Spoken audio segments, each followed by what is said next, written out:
এই জায়গায় বসে বসে আমি আপনি চেষ্টা করব কোরআন ও সুন্নাহর আলোকে যে কথাগুলো আমরা শুনবো সে কথাগুলো আমার আপনার বাড়িতে গিয়ে ভেবে বিশ্লেষণ করে আমার আপনার পথ চলা শুরু করতে হবে। সেই নিয়ত নিয়ে আমরা এখানে বসবো ইনশাআল্লাহ। সেই সঙ্গে সঙ্গে জান্নাতের টুকরার মধ্য থেকে আমরা সকলে প্রাণ ভরে মন ভরে মহান রবের দুয়ারে আমরা সকলে শুকর সুজুদ আদায় করি। সকলেই বলুন আলহামদুলিল্লাহ। অতঃপর সরকারে দু আলম তামাম জাহানের জন্য জানাকে রহমত স্বরূপ করে পাঠিয়েছেন। তিনি হলেন রাহমাতুল আলামিন, সাকিয়ে কাউসার, শাফিয়ে মাহশার জনাবে মুহাম্মদ রাসূলুল্লাহ সাল্লাল্লাহু আলাইহি ওয়াসাল্লামের প্রতি দুরূদ ও সালাম। সকলেই বলুন সাল্লাল্লাহু তাআলা আলাইহি ওয়াসাল্লাম।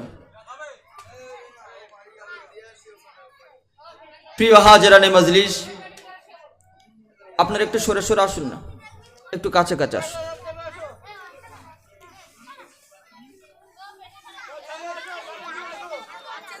একটু সম্মুখে চলে আসুন, জায়গা করে দেন পিছনে।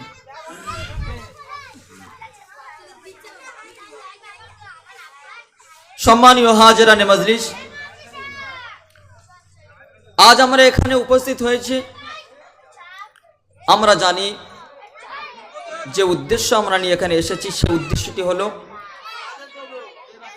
মহান আল্লাহ পাকের এক মাহবুব বান্দা যার নাম খাজা গরিবে নওয়াজ মুঈনুদ্দিন চিশতি রহমাতুল্লাহ আলাইহির উদ্দেশ্য করে আমরা এখানে উপস্থিত হয়েছি।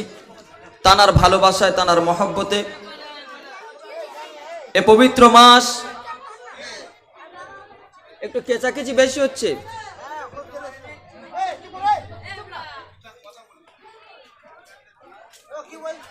আমার সোনার মানিকেরা, মহামূল্যবান মাজলিসটাকে নষ্ট করবেন না, চেঁচামেচি বন্ধ করুন। অতঃপর আমরা প্রিয় এক মাহবুব আল্লাহ পাকের বান্দা, যিনি ভারতবর্ষের জমিনে এসে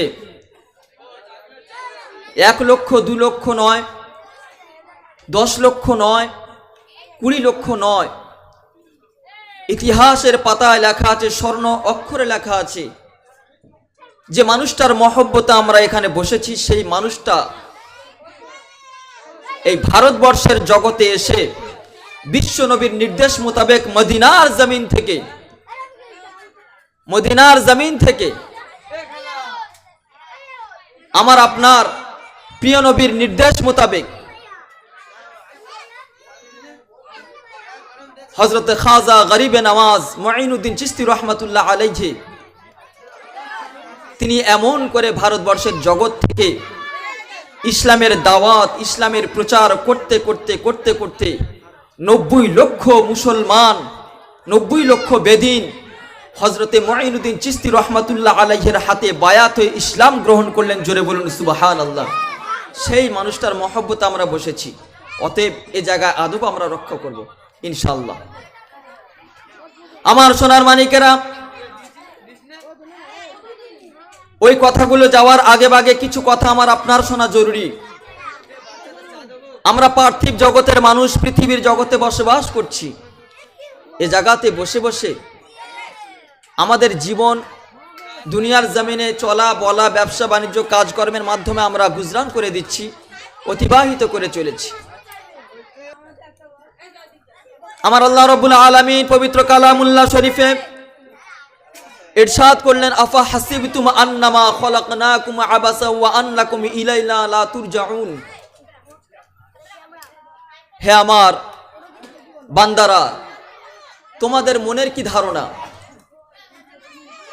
তোমরা কি মনে করো আমি কি তোমাদের অযথাই এই দুনিয়ার জমিনে সৃষ্টি করে পাঠিয়েছি? তোমরা কি আমার দিকে প্রত্যাবর্তন করবে না, ফিরে আসবে না? বান্দার জন্য আমার আল্লাহ পাক দুনিয়ার সবকিছু, যা কিছু ঢেলে সাজিয়েছেন, সবকিছু কিন্তু বান্দার উদ্দেশ্য করে দুনিয়াটাকে ঢেলে সাজিয়েছে।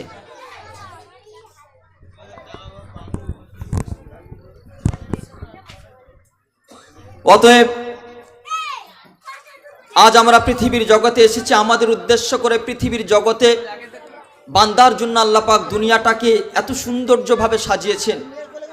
তারপর বলছে, বান্দা তুমি এ জগতে তোমার বলা, তোমার চাওয়া, তোমার শোনা, তোমার দেখা, তুমি তোমার জীবনে যা কিছু নিয়ে তুমি ব্যবহার করছো, এই সমস্ত জিনিসগুলোকে তোমার সব কিছু আমার মাওলা মালিক জানি, যিনি আমাদের রব, তানার তত্ত্বাবধানেই রয়েছে, তানার অধীনে আমরা আছি। ওরে তরুণ নওজওয়ানেরা, ও মুসলমানেরা, মোমেন বান্দারা, শুনে রেখে দাও, জেনে রেখে দাও, আমার আল্লাহ পবিত্র কোরআন শরীফের মধ্যে জানালেন, বান্দা আমি তোমাদেরকে অর্থহীন ভাবে বানাইনি। পৃথিবীর জগতে আমি তোমাদেরকে এমন করে ইচ্ছা অনুযায়ী বানাইনি, কোনো বিনা কারণে বানাইনি, কারণ ছাড়া আমি তোমাদেরকে দুনিয়ায় পাঠাইনি। অতঃপর আমার আল্লাহ বললেন, আমা খলাকতুল জিন্না ওয়াল ইনসা ইল্লা লিয়াবুদুন, আমি জিন এবং মানুষকে পৃথিবীর জগতে ইবাদতের জন্য বানিয়েছি।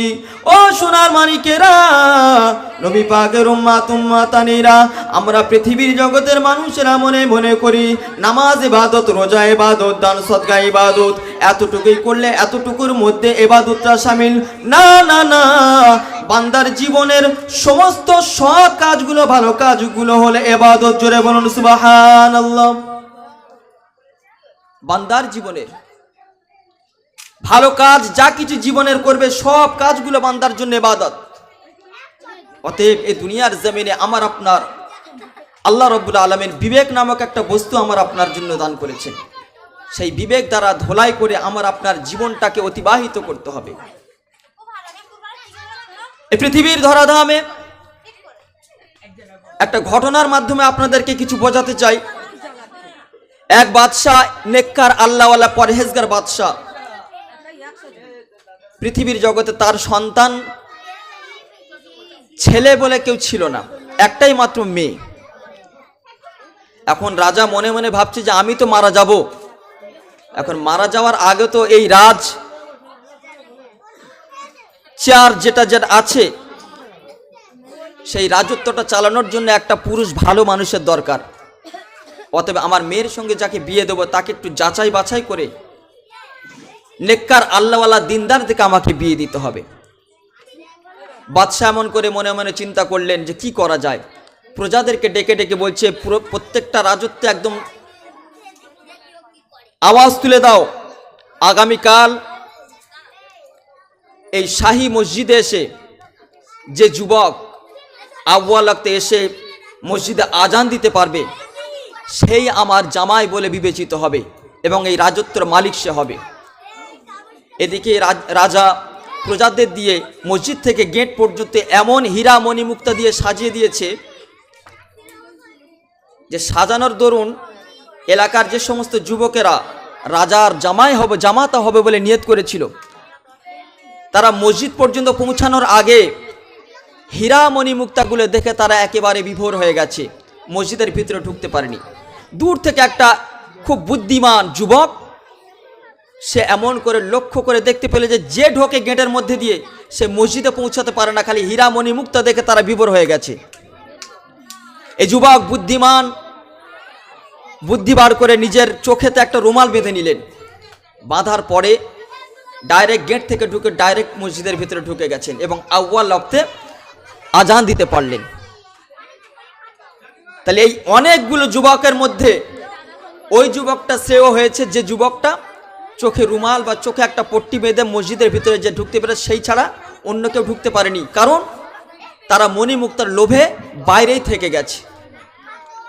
রাজা সেই যুবককে বিয়ে করলেন, মানে নিজের সন্তানের কলিজার টুকরা কন্যা সন্তানের সঙ্গে বিয়ে করালেন এবং রাজত্বটাকে তার হাতে তুলে দিলেন। এর থেকে বোঝা যায় আমরা আজকের দুনিয়ার জমিনের রং তামাশা শিক্ষা আমরা এটাই পেলাম, রং তামাশার মধ্যে আমরা ডুবে আছি।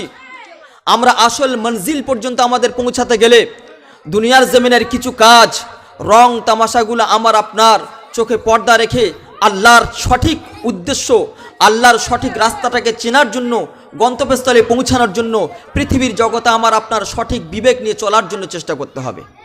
ঠিক না বেটি? এই জন্য আজ আমরা পৃথিবীর ধরাধামে এত কিছু দেখছি, এত কিছু করছি। আজ আমরা সম্পদের পাগল, গাড়ির পাগল, বাড়ির পাগল, বিভিন্ন দিক দিয়ে আমরা খালি পাবো পাবো করে চিন্তা আছি, বিভোর হয়ে আছি। কিন্তু একদিন আমার চির বিদায় নিয়ে আপন আপন মানুষদেরকে, আপন প্রাণের মানুষদেরকে ফেলে রেখে একদিন শেষ নিঃশ্বাসটুকু ফেলে সকলকে পর করে আমার আপনার একা একা বিদায় নিতে হবে। এতই জোর আমার আপনার আপনজনেরা আমার আপনার একটু কাঁধে করে ওই কবর পর্যন্ত পৌঁছে দিয়ে আসবে। তারপরে কিন্তু যদি বিপদে থাকে আর আপদে থাকে আমার আপনার কিন্তু কেউ কাছে থাকবে না। ওরে সোনার মানিকেরা, তাই বলি শুনে রেখে দেন, আজকের যে মানুষের মহব্বতে আজকের অনুষ্ঠান, এ মানুষটার কথা বলতে গেলে অনেক কথা আছে, তবে কিছু কথা আপনাদেরকে বলে যায়। যে মানুষটার মহব্বতে এসেছি ওই মানুষটার অনেক কথা ওলামা হযরতগণ ওয়াজ করে গেছেন, এমন করে আপনাদের সম্মুখে গুরুত্বপূর্ণ আলোচনাগুলো করে গেছেন। তবে আমি দু একটা কথা আপনাদের সম্মুখে তুলে ধরি। হযরতে খাজা মুঈনুদ্দিন চিশতি রাহমাতুল্লাহ আলাইহি তার মৃত্যুর মৃত্যুর আগে ভাগে ছেলের কাছে কিছু ওসিয়াত করে গিয়েছিলেন। তিনি তার সন্তানের কাছে কিছু ওসিয়াত করে গিয়েছিলেন। কি ওসিয়াত? ও তরুণ নওজওয়ানেরা, যুবকেরা, ও নবীর প্রেমিকেরা, শুনে রেখে দাও। খাজা হুজুর রাহমাতুল্লাহ আলাইহি এমন করে নিজের সন্তানের কাছে মৃত্যুর কয়েকদিন আগে ভাগে সন্তানের কাছে ওসিয়াত করে যায়, বাবা যুবক, আমি তো একদিন মারা যাব, তবে তোমার যাওয়ার আগে ভাগে তোমার কাছে আমি কিছু ওসিয়াত করে যাই। আবুজান কি ওসিয়াত করবেন? বাবা যুবক, কলিজার টুকরা, আমি যখন মারা যাব, আমার মারা যাওয়ার পরে আমাকে যিনি গোসল দেবেন, আমাকে যিনি জানাজা পড়াবেন, সেই মানুষ সম্পর্কে আমি তোমাকে কিছু ওসিয়াত করে যাব। আমি যখন মাইয়াত হয়ে খাটিয়াটা নিয়ে ময়দানে চলে যাবে, ও বাবা যুবক, কলিজার টুকরা, তখন ময়দানেতে তুমি ঘোষণা দেবে, এমন করে এতগুলো মানুষের মধ্যে দিয়ে আমার আব্বু জানের একটা ওসিয়াত আছে। এমন করে যখন ওসিয়াত নামাটা তুমি বলবে বাবা, এমন করে ওই মানুষটা আমার আব্বু জানের জানাজার নামাজ পড়াবে। কোন মানুষটা? ওই মানুষটা, যে মানুষটা এমন করে সাবালক হওয়ার পর হতে আজ পর্যন্ত কোনোদিন তাকবীরে উলা ছাড়েননি। ওই মানুষটা জানাজা পড়াবে যে মানুষটা সাবালক হওয়ার পর থেকে এই পর্যন্ত তাকবীরে উলা ছাড়েননি। বলুন তো কে আছে এমন? আমাদের জীবনে আমরা একটা বছর কেউ তাকবীরে উলা পেয়েছি ঠিক মতো? আমরা ইমাম হয়ে ঠিক মতো আমরা এখনো পর্যন্ত পালন করতে পারিনি। কত বড় শর্তে চিন্তা করুন। জীবনের তার সাবালক, যেখান থেকে সাবালক হয়েছে সেখান থেকে খাজা মুঈনুদ্দিন গরিবে নওয়াজ হুজুর যখন ইন্তেকাল করেন ওই দিন পর্যন্ত যে মানুষটার তাকবীরে উলা ছাড়েনি। ওরে সোনার মানিকেরা, দ্বিতীয় শর্ত এমন করে এলান করে দেওয়া হয়, এতগুলো মানুষ 16 লক্ষ মানুষ কিতাবের ভিতরে পাওয়া যায়, ওনার জানা যায় 16 লক্ষ মানুষ তৎকালীন সময়ে 16 লক্ষ মানুষ এমন করে জানা যায় হাজির হয়েছিলেন। 16 লক্ষ মানুষের মধ্যে দিয়ে এলান করে, কে আছো যুবক বয়স থেকে সাবালক বয়স থেকে এই পর্যন্ত তাকবীরে উলা ছাড়নি? প্রথম শর্ত। দ্বিতীয় শর্ত হলো, ওই যুবক কে আছে, ওই মানুষটা কে আছো জীবনে কোনোদিন আসরের নামাজের আগে 4 রাকাত সুন্নাতে গায়ের মুআক্কাদা আছে, ওই 4 রাকাত নামাজটা তার জীবনে ছাড়েননি। বুঝতে পারছেন? আমরা মনে করি গায়ের মুআক্কাদা পড়লে সওয়াব, না পড়লে গোনা নেই। অনেক মানুষ আছে মসজিদে, অনেক মুসাল্লি আছে মসজিদে ঢোকার পরে এমন করে তার পিছনে আসরের নামাজের আগে 4 রাকাত সুন্নাত আদায় করে নেয়। ও তরুণ নওজওয়ানেরা, আরো একটা শর্ত যখন খাজা হুজুর বলে গিয়েছিলেন, কি এমন শর্ত? ওই শর্ত, ইচ্ছাকৃতভাবে জীবনে কোনোদিন এমন করে ওই ব্যক্তিটি নিজের ইচ্ছার ভিতরে কাবিরা গুনাহ করেননি। ও ও তরুণ নওজওয়ান, তিনটে শর্ত বড় শক্ত, তিনটে শর্ত বড় কঠিন। এমন করে মানুষগুলো একে অপরের দিকে চাইতে শুরু করে দেয়। খাজা হুজুরের লাশটা জানাজার মা এমন করে সম্মুখে দাঁড় করানো আছে। ওই সময় এমন করে কেউ আসে না, কেউ আসে না। ওলামা হযরতগণ আলোচনা করে, এই সমস্ত মা এত সুন্দর এমন একটা শর্ত দিয়ে গেছে, কোনো মানুষ তো সম্মুখে আসেন না। অতএব যদি এরপরে আরো দেরি করি হয়তো মানুষ ছড়িয়ে ছিটিয়ে যাবে। এমন করে বাবু তুমি এক কাজ করো, এলান করে দাও, জানাজার জন্য দাঁড় হয়ে যাও। আবার নূতনভাবে একটা আলোচনা শুরু হয়। যদি কোনো মানুষ না থাকে, আমাদের খাজা গরিবে নওয়াজ এই কথা কখনো বলে যেতেন না। এতগুলো এই ধরনের মানুষ যদি না থাকতো তাহলে এই ওসিয়াতটা তিনি করে যেতেন না। এই কথা বলার পরে কিছুক্ষণ অপেক্ষা করার পরে আবার যখন এলান করেন, কে আছো, সামনে চলে আসেন, আর দেরি করেননি। কিছুক্ষণ পরে দেখছেন একজন মানুষ মাথাটা নত করে এসে খাজা হুজুরের গলাতে এমন করে জড়িয়ে চুম্বন খেয়ে কপালে একটা চুম্বন দিয়ে বলছে, হুজুর ছোটবেলা থেকে আমি আপনাকে মহব্বত করে ভালোবেসে আপনার হাতে বায়াত হয়েছিলাম আব্বাজানের সঙ্গে এসে, তারপর থেকে আপনার কিছু আমল আমি আমলগুলো করেছি। হুজুর আপনিই বলেছিলেন কোনো আমল করার পরে মানুষের সম্মুখে বলতে নেই, অথচ আজকের আমার আমলটাকে আপনি জাহির করে দিলেন, হুজুর আমাকে ক্ষমা করুন। ওরে সোনার মানিকের এই কথা বলার পরে জানাজার সম্মুখে দাঁড়িয়ে যায়। ওই মানুষটা পৃথিবীর জগতের এমন একজন বড় আলেম ছিলেন, এমন একটা বড় আলেম ছিলেন গো। এমন করে পাকিস্তান, ভারতবর্ষ শুধু তথা নয় বাংলাদেশ সহ একটা মহাভারতের মধ্য দিয়ে সমস্ত মায়ানমার, বার্মা সহ গোটা এই 3-4টে দেশের বাদশা ছিল। তার নাম হলো সুলতান আলতামাস, সুলতান শামসুদ্দিন আলতামাস রহমাতুল্লাহ আলাইহি। তিনি এই বিশ্বের জগতে ভারতবর্ষ, পাকিস্তান সহ বার্মা, বাংলাদেশ সহ এত বড় মহাভারত চালিয়েও জীবনে তিনি আসরের নামাজের আগে সুন্নাতে গায়ের মুআক্কাদা তার জীবনে তিনি ছাড়েননি। তার জীবনে তাকবীরে ওলা নামাজটা ছাড়েনি। আজকের আমরা মানুষ, আজকের একটা দোকান চালাতে গিয়ে, একটা ব্যবসা চালাতে গিয়ে, একটা সংসার চালাতে গিয়ে আমি আপনি হিমশিম খেয়ে যাচ্ছি, নামাজের সময় পাই না। অথচ আমার আল্লাহ বললেন, ও আমার বান্দারা, তোমরা পৃথিবীর জগতে তোমরা যাই করো না কেন, তোমাদের প্রত্যেকটা বস্তু, কান, নাক, চোখ, হাত পা, প্রত্যেকটা অঙ্গ প্রত্যঙ্গের আমার কাছে হিসাব দিতে হবে, আমার কাছে হিসাব দিতে হবে। তবে তোমরা যদি বোঝো, তোমরা যদি আমার কাছে আসার আগে ভাগে তোমরা এমন করে সোজা হয়ে এসো, কারণ তোমাদের চক্ষু, তোমাদের কান, তোমাদের নাক আমার কাছে জিজ্ঞাসিত হবে। আমার আদেশে তারা কথা শুনে আমার প্রশ্নের উত্তর তারা দেবে।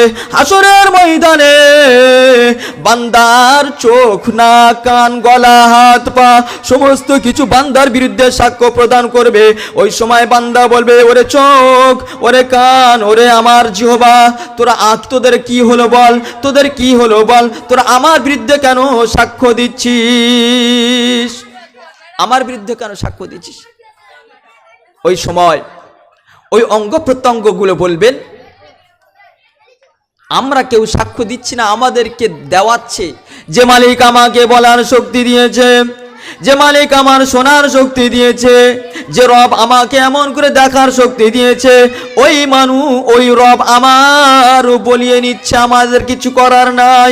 ওই সময় এমন করে নফসগুলো বলতে লাগবে, তোদের প্রতি এমন করে তোরা ধ্বংস হয়ে যা, তোদের কারণে আমি দুনিয়ার জমিনে দুনিয়ার অপকর্মগুলো করেছিলাম, অন্যায়গুলো করেছিলাম। ও আমার অঙ্গ প্রত্যঙ্গ, তোরা আমার থেকে তোরা ধ্বংস হয়ে যা, ধ্বংস হয়ে যা। তোদের জন্য দুনিয়ার জমিনে অন্যায় করেছিলাম, তোদের জন্য দুনিয়ার জমিনে আমি কত অত্যাচার করেছি, এই হাতে, এই চোখে, এই নাকে, এই কানে, কত রকমের কত কিছু অপকর্মগুলো করেছিলাম শুধু তোদেরই জন্য, অথচ তোরাই আমার বিরুদ্ধে সাক্ষ্য দিচ্ছিস। তাহলে সাক্ষ্য প্রত্যেকটা বান্দাকে দিতে হবে, ঠিক আছে? বান্দার প্রত্যেকটা অঙ্গ প্রত্যঙ্গ আল্লাহর দুয়ারে সাক্ষ্য দিতে হবে, এর ভিতরে কোনো সন্দেহ নাই। অতএব সেই যে মানুষটার শর্ত দিলেন যে এতগুলো মানুষ, 16 লক্ষ মানুষ, যে মানুষটার জানাজার নামাজ আদায় করলেন, সে মানুষটা আর 4টে মানুষের মতো নয় গো। সে মানুষটা আল্লাহর বড় আশিক ছিলেন, সেই মানুষটা আল্লাহর বড় মাহবুব ছিলেন। আজ আমরা তানার জানারা আশিক হয়েছি, মাশুক হয়েছি, তানার মহব্বতে আমরা যারা এসেছি, আমরা বেশিরভাগ আছি বেনামাজি, আমরা বেশিরভাগ আছি দাড়িবিহীন, আমরা খাজা বাবা ভক্ত। অথচ খাজা বাবা যে কাজগুলো আমার আপনার করতে বলেছে সেই কাজের কিন্তু আমরা কিছু নয়। আজকের বলুন তো, আমরা যে খাজা সাহেবের ভক্ত, সেই খাজা সাহেব বেনামাজি ছিলেন? যে খাজা সাহেবের নাম আমরা বসেছি, মহব্বতে বসেছি, আমাদেরকে তিনি কি নামাজ আদায় করতে নিষেধ করেছেন? তানার জীবনের প্রথম বাণী ছিলেন, তোমরা তোমাদের আব্বু আম্মুকে ভালোবাসা দাও। আজকের কজন আছে সমাজে আজ আমরা আমাদের আব্বু আম্মুকে ভালোবাসি? বিশ্বনবী দিন ও দুনিয়ার বাদশা বললেন, ও উম্মত উম্মতানিরা, বাবারা শুনে রেখে দাও, জেনে রেখে দাও, তোমাদের জন্য তোমাদের মা, তোমাদের আব্বু হলো জান্নাতের দরওয়াজা, আর তোমাদের আম্মু হলো জান্নাত। জোরে বলুন সুবহানাল্লাহ। ও তরুণাও, জওয়ানেরা, যুবকেরা, মোমেন মুসলমানেরা শুনে রেখে দাও। শুধু তাই নয়, জনাবে মুহাম্মদুর রাসূলুল্লাহ সাল্লাল্লাহু আলাইহি ওয়াসাল্লাম সোনার জবানে ইরশাদ করলেন, ও বাবা সাহাবারা, ও আমার উম্মতানিরা, তোমরা যদি তোমাদের আব্বু কিংবা আম্মুকে এক বিন্দু পরিমাণ যদি তোমরা কষ্ট দিয়ে থাকো, ওই কষ্ট দরুন তোমাদের জন্য এমন করে 7খানা জাহান্নামের চাইতে, ওই সামান্য কষ্ট বাপ মার দেওয়ার কারণে 7টা জাহান্নামের চাইতে ভারী হয়ে যেতে পারে। তোমাদের জন্য সামান্য কষ্ট, এক বিন্দু পরিমাণ কষ্ট মা বাপরে যদি দিয়ে থাকো, ওই কষ্টটা হয়তো 7টা জাহান্নামের চাইতে ভারী হতে পারে। আজ আমরা অহরহ সেই মা বাপকে কষ্ট দিয়ে যাই। ও তরুণা ও জওয়ানেরা, বিশ্ব নবী, সোনার নবী, দিন ও দুনিয়ার বাদশা, হাবিব আল্লাহ নবী মুহাম্মদুর রাসূলুল্লাহ সাল্লাল্লাহু আলাইহি ওয়াসাল্লাম সোনার জবানে শুধু ওই বলে ক্ষান্ত হলেন না, বলেন, তোমরা যদি এক বিন্দু পরিমাণ তোমার আব্বু আম্মুকে, তোমরা যদি একটু ফোঁটা হাসি যদি তোমাদের মুখ থেকে তোমরা তোমাদের অন্তর দিয়ে দেওয়াতে পারো, শুনে রেখে দাও, জেনে রেখে দাও, শুনে রেখে দাও, জেনে রেখে দাও, ওই সমস্ত মানুষগুলো এমন করে তাদের জন্য এমন করে আল্লাহর নিয়ামতের 8খানা জান্নাতের চাইতো আরো উত্তম পুরস্কার তাদের আমল নামায় দেওয়া হতে পারে। বুঝতে পারলেন না? 8খানা জান্নাতের চাইতে দামি হতে পারে মা বাপের সামান্য যদি তুমি খুশি দিতে পারো, একটু যদি মুখের এক ফোঁটা হাসি তুমি দিতে পারো। আজকের আমরা সন্তান হয়ে আমরা এখনো পর্যন্ত পূর্ণাঙ্গভাবে আমাদের আব্বু আম্মুকে আমরা অন্তর থেকে ভালোবাসা দিতে পারিনি।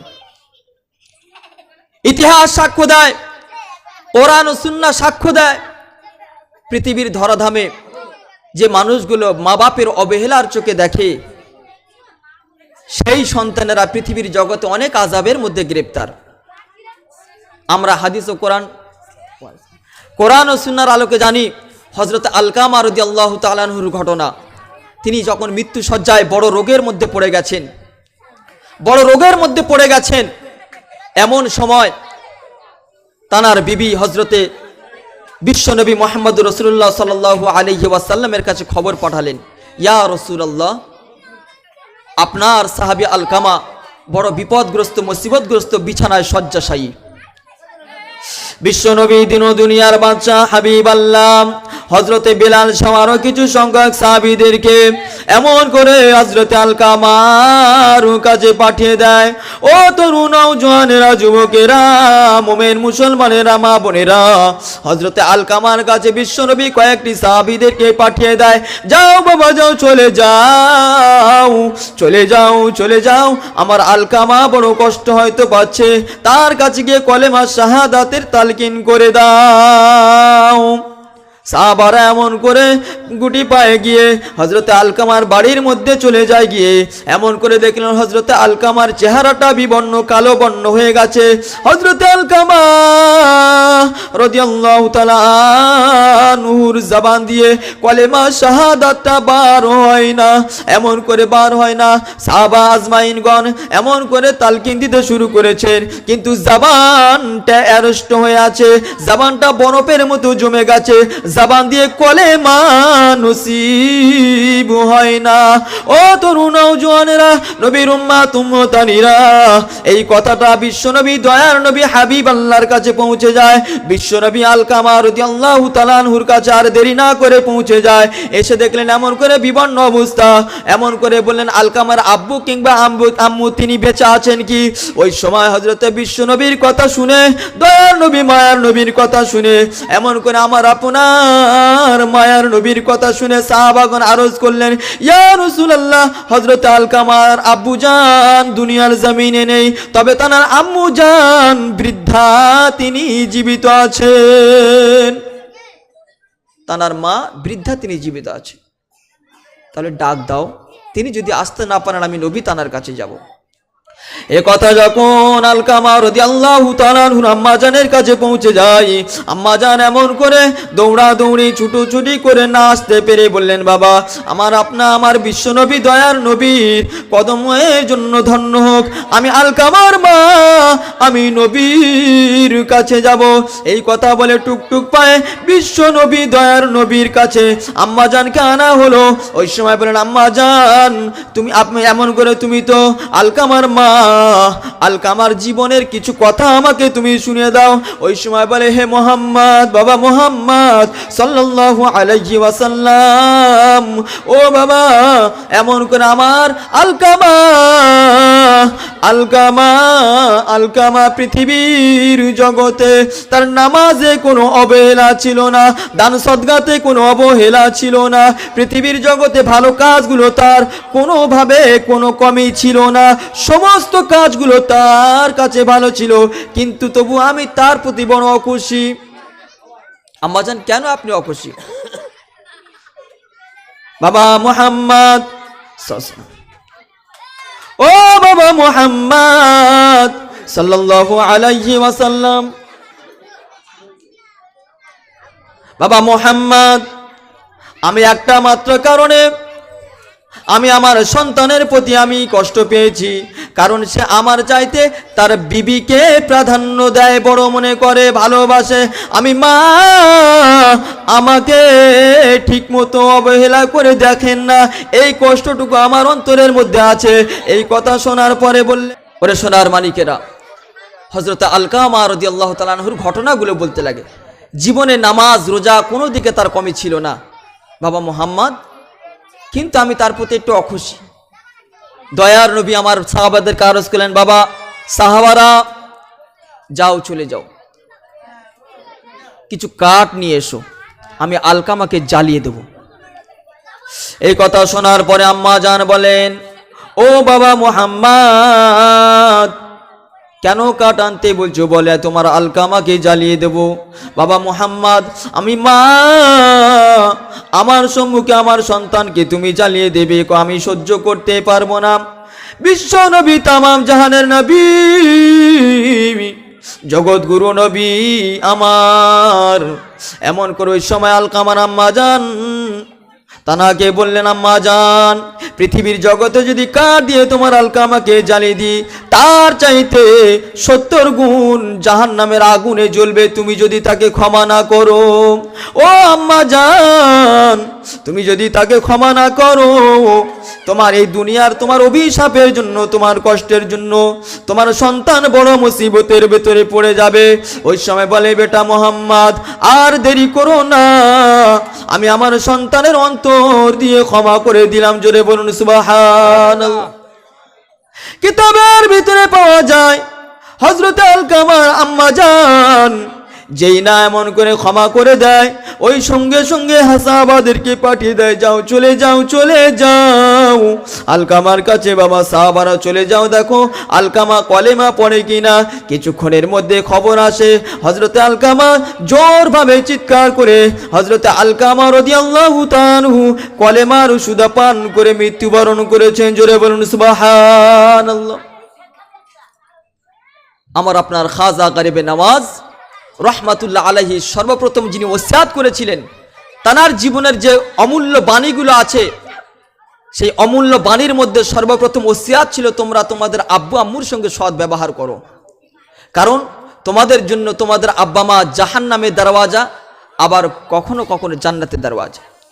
কিতাবের ভিতরে হযরতে বা কালামুল্লাহ শরীফের ভিতরে বিশ্ব নবী দয়ার নবী এমন করে পবিত্র কালামুল্লাহ শরীফে আমার মহান আল্লাহ পাক তিনি ঘোষণা দেন, তাবারাকাল্লাযী বিয়াদিহিল মুলক ওয়া হুয়া আলা কুল্লি শাইইন কাদির আল্লাযী খালাকাল মাউতা ওয়াল হায়াতা লিয়াবলুয়াকুম আইয়ুকুম আহসানু আমালা। ও দুনিয়ার মানুষেরা, পৃথিবীর জগতের সমস্ত নবমণ্ডল ভূমণ্ডল, সাত আসমান সাত জমিন, এই জমিনের মুলকের মালিক হলেন তিনি হলেন আমার আপনার রব। তাই শুধু তাই নয়, সেই মহান রবের ঘোষণা, পৃথিবীর জগতে আমার আল্লাহ রব্বুল আলামিন বান্দাকে হায়াত এবং মউত দ্বারা সৃষ্টি করেছেন। হায়াত এবং মউতের মাঝখানে একটা এমন করে বস্তু দান করেছেন যার নাম হলো পরীক্ষা। ও সোনার মানিকেরা, তরুণ নওজোয়ানেরা, পৃথিবীর জগতের মানুষেরা, এমন করে বান্দা যখন দুনিয়ার জমিনে দুনিয়াদার হয়ে যায়, এই দুনিয়ার সমস্ত কাজকর্মগুলো বান্দা যখন করতে শুরু করে দেয়, বান্দা যখন জীবনের কাজগুলো সমাধান করে, আমার আল্লাহ বলে, বান্দা দুনিয়ার জমিন থেকে তোদের একটা উদ্দেশ্য পাঠিয়েছি, সেই উদ্দেশ্য হলো দুনিয়ার জমিনে তুই চলাফেরা করবি, ব্যবসা বাণিজ্য করবি, কাজকর্ম করবি। কে আছিস একটু ভালো আমল নিয়ে হাসরের ময়দানে আমার সম্মুখে কে বেশি ভালো আমলটুকু নিয়ে দাঁড়াবে, আমি সেই উদ্দেশ্য তোদের হায়াত এবং মউত দুটোই দিয়ে, জীবন দিয়ে পাঠিয়ে দিলাম। জোরে বলুন সুবহানাল্লাহ। কি বললেন? দুনিয়ার জমিনের সব কিছু দিয়ে তোদেরকে সাজিয়ে দিয়ে পাঠিয়েছি, তার মধ্যে হায়াত এবং মউত দান করেছি। এই হায়াত এবং মউতের মাঝখানে আমার আপনার, তার মাঝখানে আমরা বিরাজমান করছি, হায়াত নিয়ে চলাফেরা করছি। মৃত্যু হয়তো এখনো পর্যন্ত এসে পৌঁছায়নি। মৃত্যু যখন এসে যাবে হাসরের ময়দানে, আমার আপনার যখন উঠতে হবে, ওই দিনে আমার আল্লাহ রব্বুল আলামিন বান্দাকে জিজ্ঞাসা করবে, কে আছো, কত ভালো আমল নিয়ে তোমরা আমার দুয়ারে এসেছো, এসো। আমি এতটুকুই দেখব, অনেক আমল দেখব না, পাহাড় আমি আমল দেখব না, আমি শুধুমাত্র তোমাদের অন্তরের খালেস অন্তর, পরিষ্কার অন্তরের একটু ভালো আমলটুকু দেখব। বুঝতে পারছেন না? অতএব দুনিয়ার জমিনে চলার জীবনে আমরা আব্বু পাই, আম্মু পাই, বিবি পাই, বাচ্চা পাই, প্রতিবেশীদের মহব্বত পাই, সব পাই, তার মধ্যে আমার আপনার জীবন যাপন করতে হয়। অতএব চলা বলা, ওঠা বসা, লেনদেন, ব্যবসা বাণিজ্যের মধ্যে দিয়ে আমার আপনার যে চলা বলা আছে, আমার আপনার সচেতনমূলকভাবে চলাফেরা করতে হবে। একটাই উদ্দেশ্য, আজ এত বড় মাহফিল, একটাই উদ্দেশ্য, আমরা এখান থেকে এতটুকু জিনিস নিয়ে যাব। আজ থেকে আমি আপনি আখিরাতের কথা চিন্তা করব, কবরের কথা চিন্তা করব, মউতের কথা চিন্তা করব। এতটুকু যদি আমি আপনি যদি বেশি বেশি যদি অন্তরে যদি ঢুকে নিতে পারি, নিশ্চয় যে বান্দা দিনে 20 বার মউতের কথা স্মরণ করবে, বিশ্বনবীর ঘোষণা, তিনি বললেন হাসরের ময়দানে ওই বান্দা শহীদদের কাতারে দাঁড়াবে। জোরে বলুন সুবহানাল্লাহ। বুঝতে পারছেন? যারা দিনে 20 বার মউতের কথা চিন্তা করে, আল্লাহ বলছেন তাদের হাসরের ময়দানে শহীদের, সুহাদাদের কাতারে দাঁড় করাবো। আমরা দুনিয়ার জমিনে মউতের কথা শুনলে আমরা এড়িয়ে চলি, কিন্তু বলুন তো, যতই এড়িয়ে চলি, মউত থেকে কিন্তু আমি আপনি পরিত্রাণ পাবো কি? মউত থেকে কেউ পরিত্রাণ পায়নি। আর জীবনের এই অমূল্য সময়গুলো যদি আমি আপনি ঠিক কাজে না ব্যয় করি, আমি আপনি আমাদের জীবনে এমন একটা সময় আসবে, কপাল ফাটিয়ে ঘিনু বার করে পাবো না। ওরে আল্লাহর গোলামেরা, ও তরুণ নওজোয়ানেরা, নবী পাকের উম্মতেরা, আর একটি ঘটনার দ্বারায় আপনাদেরকে বুঝিয়ে দিয়ে যাই, আমার আব্বু আম্মুকে এমন করে ভালোবাসা কেন দেবেন বাবা, মা বাপের অসন্তুষ্ট কেন করা যাবে না বাবা। এমন করে হযরতে খাজা মুঈনুদ্দিন চিশতি রহমাতুল্লাহ আলাইহির অমূল্য বাণীর মধ্য দিয়ে এই কথাটা আমি আপনাদের সম্মুখে তুলে ধরে যেতে চাই। বিশ্ব নবী মদিনার বাজার দিয়ে এমন করে জান্নাতুল বাকির কবরস্থানের পাশ দিয়ে এমন করে হেঁটে আসে, কবরগুলো দেখে বড় খুশি হয়ে যায়। বিশ্ব নবী কবরগুলো দেখে বড় খুশি হয়ে যায়, কিন্তু দেখে দেখে যখন কবরটা পার হতে শুরু করে দেয়, কবরটা পার করতে শুরু করে দেয়, হঠাৎ থমকে দাঁড়িয়ে যায়, চেহারাটা বিবর্ণ হয়ে যায়। বিশ্ব নবী তামাম জাহানের নবী, নবী দিগের নবী আমার, এমন করে তার চেহারাটা বিবর্ণ হয়ে যায়, মুখটা এমন করে লাল বর্ণ ধারণ করে দেয়। সাহাবারা জিজ্ঞাসা করেন, ইয়া রাসূলুল্লাহ, ইয়া হাবিবাল্লাহ, হুজুর আপনি থমকে দাঁড়িয়ে গেলেন কেন, আপনার চেহারাটা বিবর্ণ হয়ে গেল কেন? ইয়া রাসূলুল্লাহ, ইয়া হাবিবাল্লাহ, হুজুর আপনার এমন করে কপালে ঘাম কেন ঝরে? বললেন, বাবা সাহাবারা, আমি এমন করে মদিনার বাজার দিয়ে তোমাদের সম্মুখ থেকে তোমাদের কাছ থেকে আস্তে আস্তে আমি যখন এই এমন করে জান্নাতুল বাকি গোরস্থানটা পার হচ্ছিলাম, সমস্ত কবরগুলো দেখে আমি খুশি হলাম, কিন্তু আমি বুঝতে পারলাম এই কবরটা বড় কষ্ট পায়, এই কবরবাসীটা একটা কবরে বড় আযাব হয়, এই কবরে বড় আযাব হয়, আমি সহ্য করতে পারি না। ওই সময় সাহাবারা বললেন, ইয়া রাসূলুল্লাহ কি করবে? বলে, এমন করে এই কবরবাসীদের প্রতিবেশী দিগকে ডাক দাও। ও বাবা সাহাবারা, মদিনার বাজারে গিয়ে এলান করে দাও, মদিনার বাজারে গিয়ে এলান করে দাও, জান্নাতুল বাকির সমস্ত কবরবাসীরা যেন এসে হাজির হয়। সাহাবা আজমাইনগণ এসে এমন করে মদিনার বাজারে গিয়ে এলান করে দিলেন, কে আছো? জান্নাতুল বাকির গোরস্থানের সমস্ত প্রতিবেশীদেরকে বিশ্বনবী আহ্বান করেছেন, ডাক দিয়েছেন, সকলে চলে এসো। এই এলান করে দেওয়ার পরে সকলে চলে আসেন। বিশ্বনবী জনাবে মুহাম্মদুর রাসূলুল্লাহ সাল্লাল্লাহু আলাইহি ওয়াসাল্লাম মদিনার জান্নাতুল বাকির ভিতরে এমন করে দাঁড়িয়ে আছে।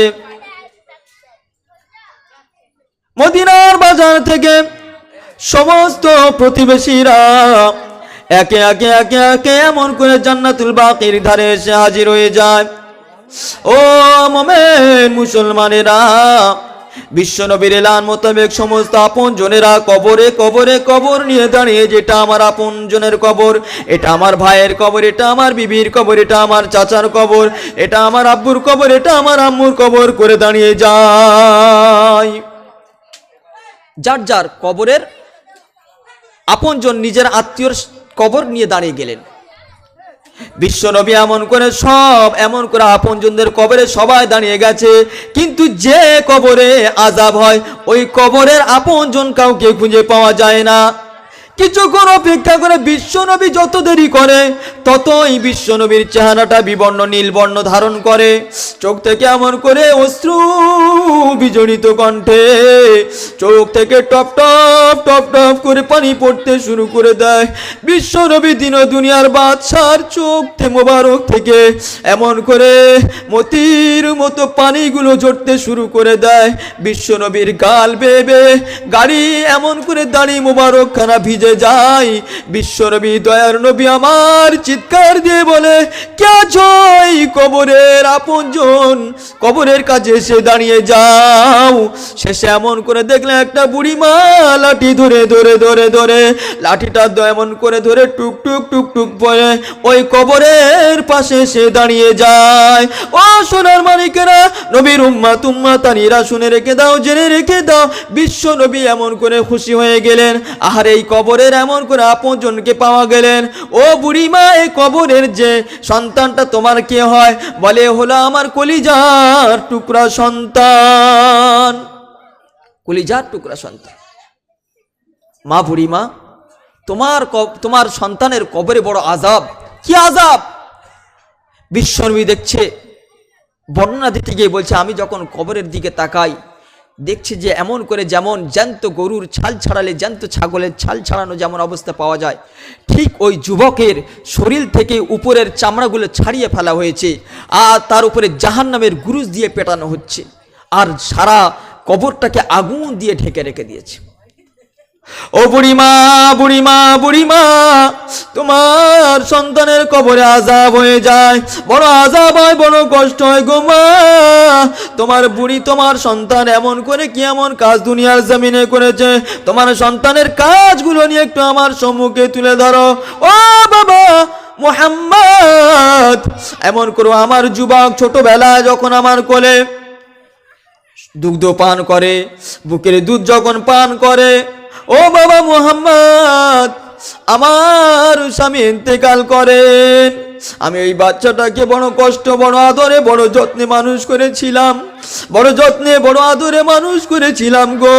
ও যখন এমন করে আস্তে আস্তে আস্তে আস্তে বড় হতে শুরু করে দেয়, বড় হতে শুরু করে দেয়, এমন করে যৌবনে যখন পদার্পণ করে, যৌবনে যখন পা দেয়, ওর এমন করে শুভ বিবাহ দিয়ে দিলাম, বাড়িতে বউ আনা হলো। ও বাবা মুহাম্মদ, এমন করে আমার যুবক সন্তান বিয়ে করার পরে এমন করে আমার সঙ্গে অশুভ আচরণ করতে শুরু করে দেয়, আমার সঙ্গে খারাপ আচরণ, খারাপ ব্যবহার করতে শুরু করে দেয়, এমন করে বাইরে কাজকর্ম করে যখন বাড়ি ফেরে, বিবির কাছে আমার নামে উল্টো পাল্টা কথাগুলো শুনে আমার সঙ্গে অত্যাচার শুরু করে দেয়, এমনকি আমি বুড়ি মা, আমাকে মারতে শুরু করে দেয়, টর্চার করতে শুরু করে দেয়। আমি মা ওর মার খেয়ে, আমার সন্তানের হাতে মার খেয়ে আমি মাঝে মধ্যে বেহুশ অবস্থায় পড়ে যেতাম, জমিনে যখন পড়ে যেতাম আমি বেহুশ হয়ে পড়ে যেতাম, কিছুক্ষণ পরে হুঁশ ফিরে এলে আমার পাশে কেউ সহযোগিতা করার মতো কেউ ছিল না।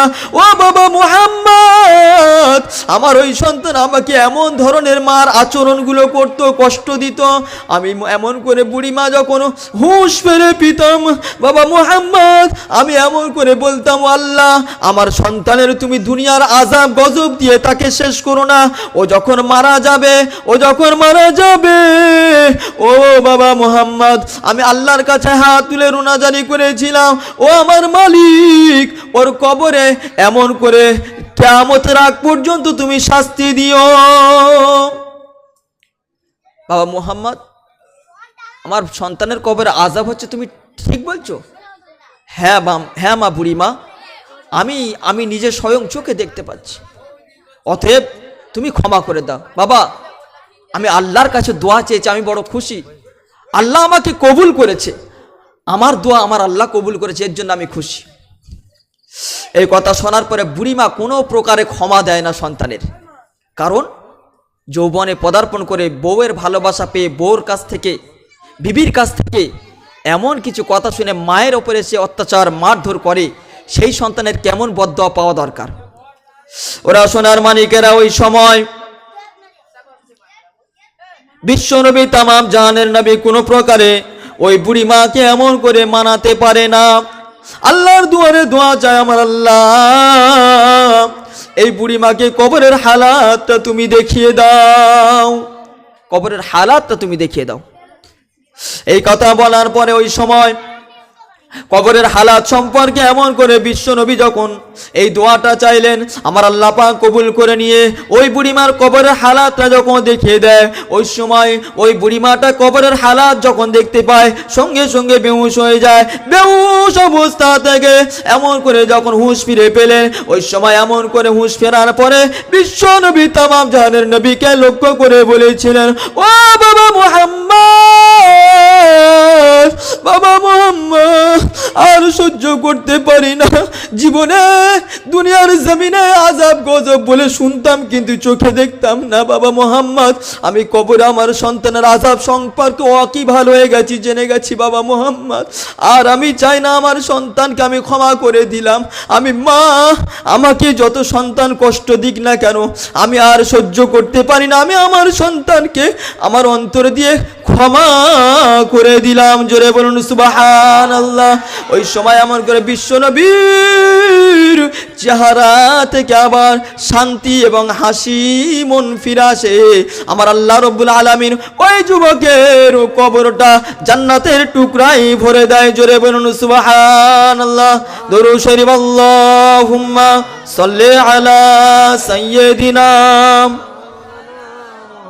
ওয়া আলা আলি সাইয়্যিদিনা।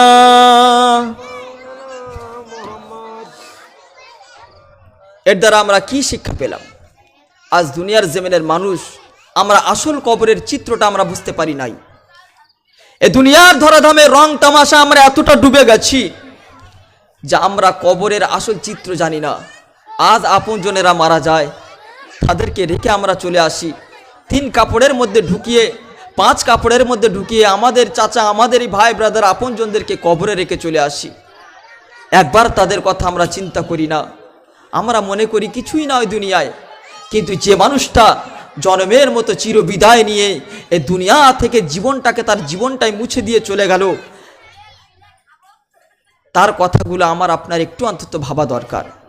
জীবনে অনেক আমরা ঘুমিয়েছি, এখন আমার আপনার জাগার সময় চলে এসেছে। জীবনে আমরা অনেক কামিয়েছি, একটু ভাবার সময় এসেছে যে আমাদের সৎ ইনকাম দরকার, আমার আপনার সঠিক পথ দরকার, আমার আপনার সঠিক চরিত্র দরকার। আজকের আমরা মুসলমানিত্ব আমরা হারিয়েছি বলে সারা ভারতবর্ষ নয়, সারা বিশ্বের জগতে সমস্ত মুসলমানেরা আজকের অত্যাচারিতর মধ্যে পড়ে আছি। ঠিক না বেঠিক? এমন একটা সময় ছিল আল্লাহওয়ালা দুনিয়াতে যারা ছিল, হযরত খাজা মুঈনুদ্দিন চিশতি রহমাতুল্লাহ আলাইহি যখন বিশ্বনবীর নির্দেশ মোতাবেক ভারতবর্ষের জমিনে এসেছিলেন, সেই মানুষটা আল্লাহওয়ালার মহব্বতে 90 লক্ষ মানুষ বেদিন, কাফের, বেঈমান, তারা মুমিন মুসলমান হয়ে গিয়েছিলেন।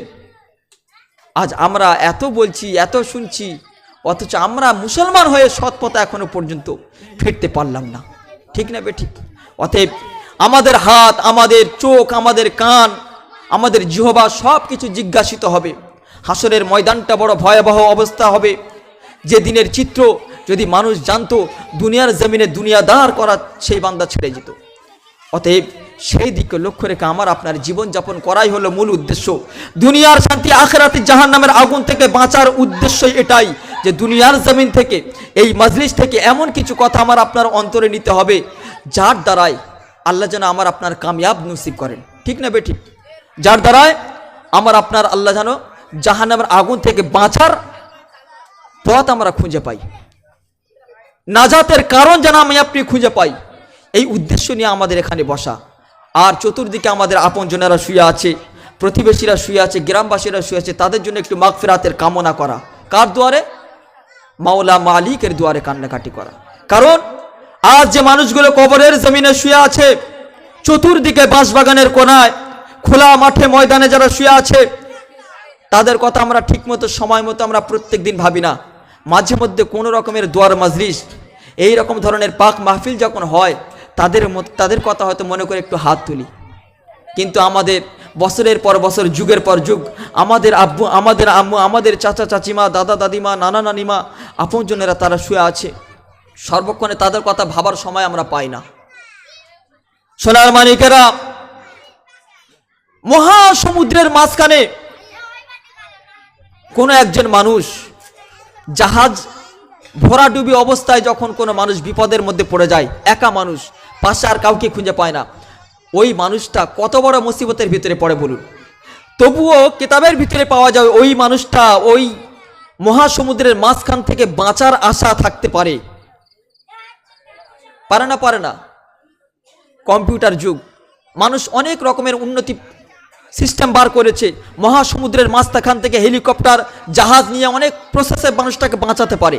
কিন্তু বলুন তো, কবরের জমিনে যদি কোনো মানুষ মুসিবতের মধ্যে পড়ে, বিপদ মুসিবতগ্রস্তের মধ্যে যদি পড়ে যায়, আমি আপনি কবর ছেড়ে পালাবো না কবরে গিয়ে ঢুকে তাকে কবরের আযাব থেকে বাঁচাবো? একটু ভাবার বিষয় নয়? সেই জায়গায় যে সকল জায়গাতে আমার আপনার আপনজনেরা, ছেড়ে দেবো তাই তো, আমার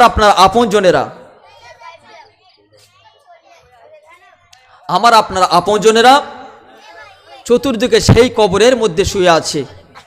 অতএব তাদের কথা স্মরণ করে আমরা দোয়া করব। আর আমরাও ওই কবরবাসীদের লাইনে আছি, সবাই কিন্তু কাতারে কাতারে দাঁড়িয়ে আছি রে সোনার মানিক। কার কখন টিকিট নিয়ে ডাক পড়ে যাবে আমি আপনি কেউ কিন্তু সেই দিন টের পাবো না। হঠাৎ করে আমার আপনার মৌতের ঘন্টা বেজে যাবে, হঠাৎ করে আমার আপনার মৌতের ঘন্টা বেজে যাবে। মসজিদের ইমাম সাহেবের কাছে খবর চলে যাবে, আমার আব্বা মারা গেছে, আমার চাচা মারা গেছে, তানার নামে একটু এলান করে দিন, জোহরের নামাজের পরে তার জানাজা হবে, আসর না হতে আমার আপনার কবরে পৌঁছে দেওয়া হবে। আপনজনেরা সবাই বাড়িতে এসে আবার দুনিয়ায় বিভোর হয়ে যাবে। আর যে মানুষটা আমি আপনি চলে যাব, আমার আপনার ওই কবর একাকী জিন্দেগি যাপন করতে হবে। ওই কবরের কথা একটু ভেবে দুনিয়ায় আমার আপনার জীবন যাপন করতে হবে রে সোনার মানিক।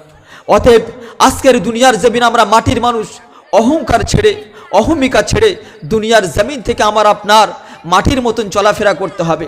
বা কালামে শরীফে আমার আল্লাহ রাব্বুল আলামিন ঘোষণা দেয়, ইয়াউমা ইয়াফিরুল মারউ মিন আখিহি ওয়া উম্মিহি ওয়া আবিহি ওয়া সাহিবাতিহি ওয়া বানি।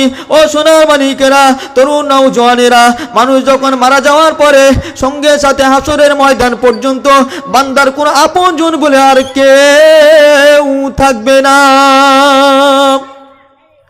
আপনজন বলে কেউ থাকবে না, আপনজন বলে কেউ পাবেন না। যতক্ষণ না নিজেকে নেক আমলে পারদর্শী করতে পারবেন, নিজেকে যতক্ষণ না নেক আমলওয়ালা করতে পারবেন, নিজেকে যতক্ষণ না আমি আপনি সঠিক রাস্তায় পরিচালিত যতক্ষণ না করতে পারবো, ততক্ষণ পর্যন্ত আমি আপনি ভালো মানুষদের সোহবতে থাকার আশা আমি আপনি করতে পারি না। অতএব চিন্তা করতে হবে, আল্লাহ ওয়ালাদের যে অনুষ্ঠান আমরা এখানে করেছি, তাদের থেকে আমরা কি শিক্ষা নেব? তাদের কথা বলে আমাদের অন্তরটা একটু নরম করব, সৎ রাস্তায় ফিরে আসবো, সৎ রাস্তায় থেকে সৎ কথাগুলো শুনে সৎভাবে আমল করে জীবনটা যদি গুজরে দিতে পারি, আল্লাহ চাহে তো ইনশাআল্লাহ আমরা কামিয়াব হব। আখিরাতটা আমার আপনার জন্য দামি হবে, কবরটা আমার আপনার জন্য দামি হবে, মউতটা কিন্তু আমার আপনার জন্য দামি হতে পারে। আল্লাহ রাব্বুল আলামিন আমাদের সকলের নেক নিয়ত, নেক উদ্দেশ্যকে কবুল করুন সকলে বলেন আল্লাহুম্মা আমিন। এবং দুনিয়ার জমিনে সৎ পথে চলার মতন তৌফিক আল্লাহ রাব্বুল আলামিন আমার আপনার তৌফিক নসিব করুন সকলে বলেন আল্লাহুম্মা আমিন। ওয়া আখিরু দাওয়াহুম আলহামদুলিল্লাহি রাব্বিল আলামিন। আসুন বিশ্ব নবীর শানে একটু